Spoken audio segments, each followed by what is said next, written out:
अस्सलामुअलैकुम वरहमतुल्लाहि वबरकातुहू।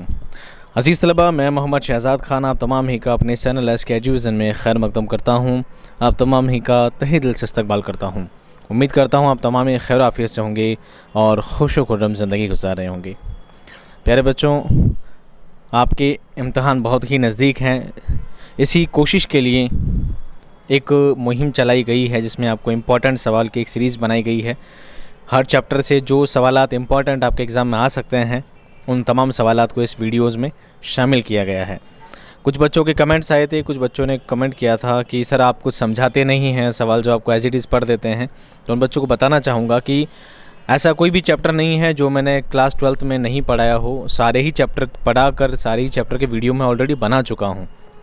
अगर आपको हर बात समझनी है, एक एक लफ्ज़ को, बाल्फाज को अच्छे मानी में सही ढंग से हर एक बात को खुले तौर पर समझना है, तो आप उन वीडियोज़ को जाकर देखें ताकि आप एक एक बात को समझ सकें।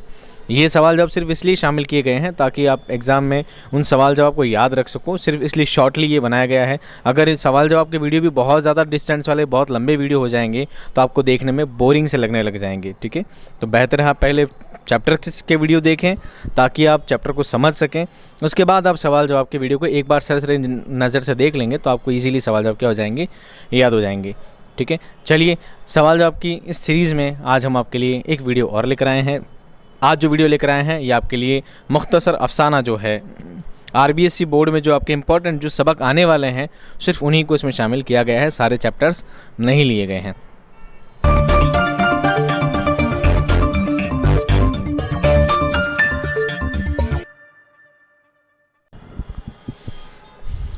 मुख्तसर अफसाना सबक नंबर 4 जो आपका है बलवंत सिंह का लम्हे, उससे सवालात लिए गए हैं। आइए सवालों को पढ़ते हैं बारी बारी। सबसे पहले मारूजी सवालात को शामिल किया गया है, यानी ऑब्जेक्टिव क्वेश्चंस। सवाल नंबर 1, मुख्तसर अफसाना कौन से दौर की नसरी तसनीफ़ है? कदीम दौर की, जदीद दौर की, वसती दौर की या दरमियानी दौर की? सही जवाब है बा, जदीद दौर की।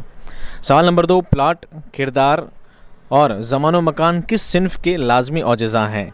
नावल, ड्रामा, अफसाना या दास्तान? इसका सही जवाब है जीम, अफसाना। अफसाना में प्लॉट, किरदार और ज़मान व मकान शामिल किए जाते हैं। सवाल नंबर 3, उर्दू में मुख्तसर अफसाने का आगाज़ कौन सी सदी में हुआ? 19वीं सदी में, 16वीं सदी में, 15वीं सदी में या 20वीं सदी में? सही जवाब है दाल, 20वीं सदी में। अफसाने के मौजिद का नाम बताइए।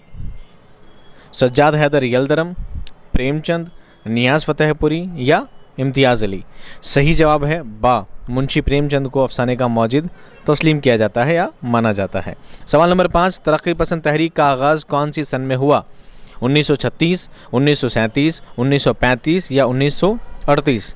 सही जवाब है अलिफ, 1936 में।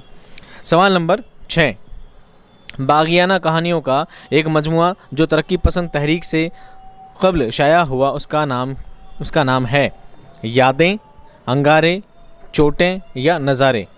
सही जवाब है बा, अंगारे शाया हुआ था। सवाल नंबर 7, उर्दू में अलामती अफसाने का आगाज़ कब से माना जाता है? 1920 से, 1950 से, 1960 से या 1930 से? सही जवाब है जीम, 1960 से। सवाल नंबर 8, बलवंत सिंह की सन पैदाइश बताइए। 1986, 1988, 1928 या 1995? इसका सही जवाब है अलिफ, 1986। सवाल नंबर 9, बलवंत सिंह कहाँ पैदा हुए? दिल्ली, गुजरांवाला, लाहौर या लखनऊ? सही जवाब है बा, गुजरांवाला। सवाल नंबर 10, बलवंत सिंह ने माशी तलाश के लिए कहाँ कहाँ सफ़र किए? लाहौर और कराची, आज़मगढ़ और लखनऊ, इलाहाबाद और गुजरांवाला या लखनऊ और दिल्ली? सही जवाब है बा, लाहौर और कराची।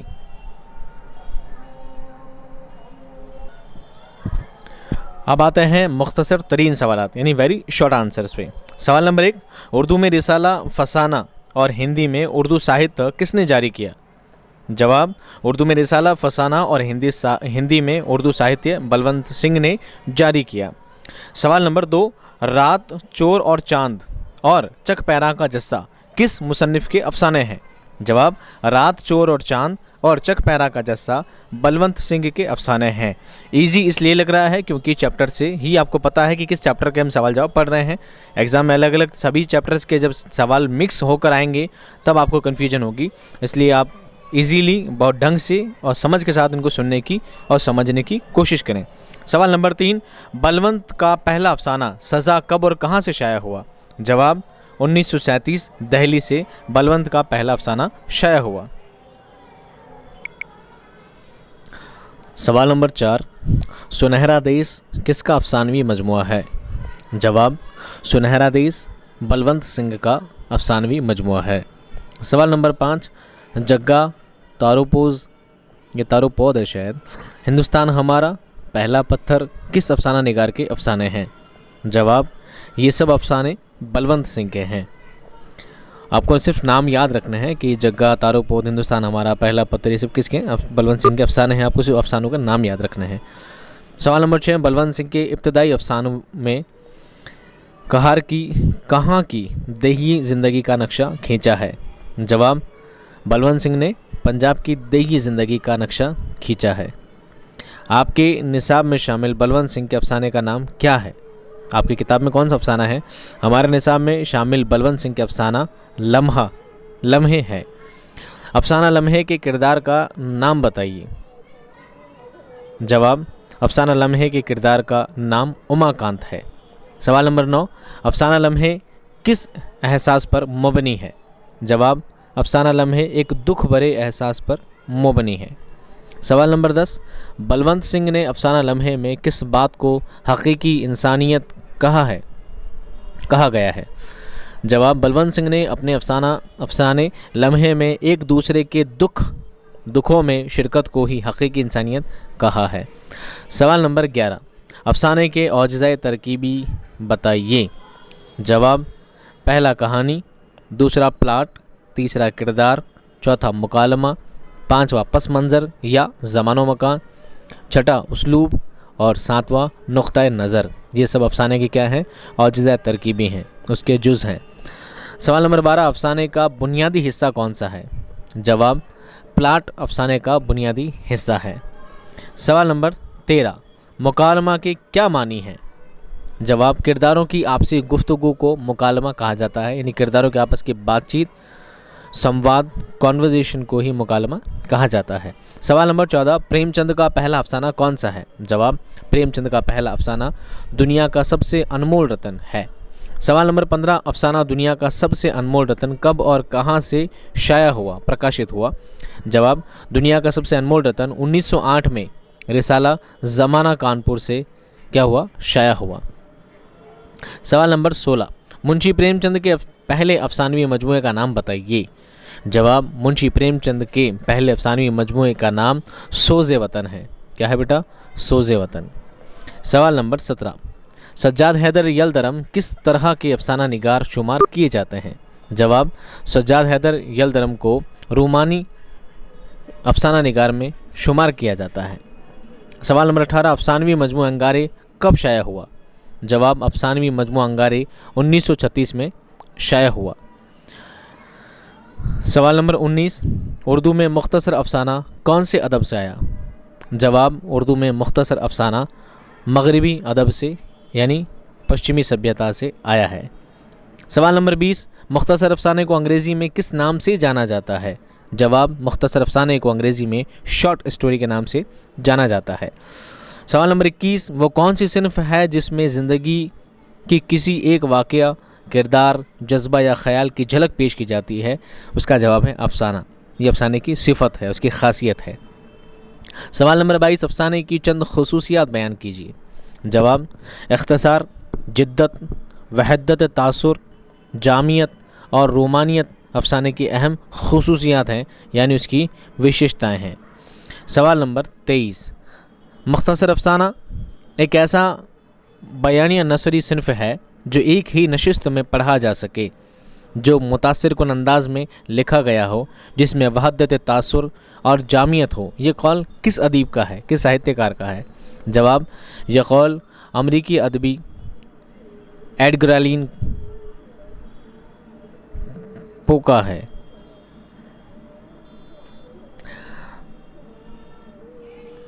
अमेरिकी अदबी एडग्रेलिन का है ये, ठीक है, पो का पता नहीं, एडग्रेलिन ही लिखा था उसमें।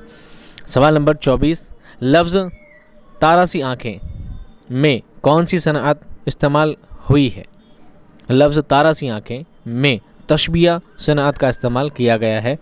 तशबिया यानी किसी चीज़ से तशबिया देना, किसी चीज़ की मुशाबहत करना, किसी चीज़ की मिसाल देना तशबिया कहलाता है, ठीक है। सवाल नंबर 25, हाथ पांव फूलना मुहावरे का मतलब लिखिए। जवाब, हाथ पांव फूलना मतलब घबरा जाना। हाथ पांव फूलना मतलब घबरा जाना। पुलिस को देख के चोर के हाथ पांव घबरा जाते हैं, हाथ पांव फूल जाते हैं, चोर घबरा जाता है। अब आते हैं हम मुख्तसर सवालात पे, इनके जवाब थोड़े बड़े हैं थोड़े। सवाल नंबर 1, अफसाना लम्हे का मरकज़ी ख्याल बयान कीजिए। जवाब, इस अफसाने में ये बताया गया है कि इंसान को बग़ैर किसी फ़िरका परस्ती और फ़ायदे के एक दूसरे की परेशानियों में एक दूसरे का साथ देना चाहिए, उसकी मदद करनी चाहिए। यही इंसानियत का तकाज़ा है। सवाल नंबर 2, अफसाना लम्हे का उन्वान लम्हे क्यों रखा गया है? जवाब, इस अफसाने में मुख्तसर सफ़र का वाक़या पेश किया गया है। अफसाने का अहम किरदार उमाकांत है। बस में सफ़र करने वाली औरत सुल्ताना के साथ सफ़र में गुजारे हुए चंद लम्हे उसे ज़िंदगी के मुख्तलिफ़ तजुर्बात से आशना कराते हैं। इसी वजह से इस लम्हात की बिना पर मुसन्निफ़ ने इस अफसाने का नाम लम्हे रखा। सवाल नंबर 3, अफसाना लम्हे में औरत की टांग किस वजह से ख़राब हुई थी? जवाब, उस औरत की टांग पर 1947 के फसादात के वक्त एक फसादी ने लकड़ी मारी थी, उस वजह से वो लंगड़ा कर चल रही थी। अब नोट में यहाँ लिखा गया है, सवाल नंबर 1, 2, 3 मिलाकर तफसीली सवाल बन सकता है, ठीक है। ये जो छोटे छोटे सवाल हैं इनको मिलाकर एक बड़ा सवाल भी बनाया जा सकता है। इस सवालों को छोटा छोटा भी अच्छी तरह से याद करने की कोशिश करें। सवाल नंबर 4, बलवंत सिंह की अदबी खिदमात का जायज़ा लीजिए। जवाब, बलवंत सिंह की अदबी ज़िंदगी का आगाज़ उनके पहले अफसाने सज़ा से होता है, जो 1937 में दहली से रिसाला साक़ी में शाया हुआ था। बलवंत सिंह ने कई नावल भी लिखे। रात, चोर और चांद और चक पैरां का जस्सा नावल उर्दू में शाया हुए। उनके इब्तदाई अफसानों में पंजाब की दही ज़िंदगी की झलक और पंजाब के देहात और सिख किरदारों की ज़िंदगी का अक्स नज़र आता है। बलवंत सिंह गहरे मुशाहिदे के धनी हैं। इसी वजह से पंजाब का पूरा दही मुआशरा पूरी आबोताब के साथ उनके अफसानों में नुमाया होता है। तो इस तरह आज के सवालात का सिलसिला क्या होता है, ख़त्म होता है। बहुत ही जल्द मैं नेक्स्ट वीडियो लेकर आऊँगा। आप लोगों से सिर्फ गुजारिश है कि आप ज़्यादा से ज़्यादा अपने दोस्तों में शेयर करें, ताकि मुझे हौसला मिलता रहे और मैं ज़्यादा से ज़्यादा बेहतर से बेहतर आपके लिए वीडियो बनाता रहूँ। मिलता हूँ नेक्स्ट वीडियो में बहुत ही जल्द, आपकी बहुत अच्छी तैयारियों के लिए कंटेंट और बेहतर कंटेंट के साथ। तब तक खुश रहिए, आबाद रहिए और एग्ज़ाम की तैयारी करते रहिए। अगर कोई क्यूरी, कोई सवालात हो तो कमेंट बॉक्स में मुझसे पूछते रहिए। मैं मिलूँगा आपसे जल्दी नेक्स्ट वीडियो में। तब तक खुदा हाफिज़।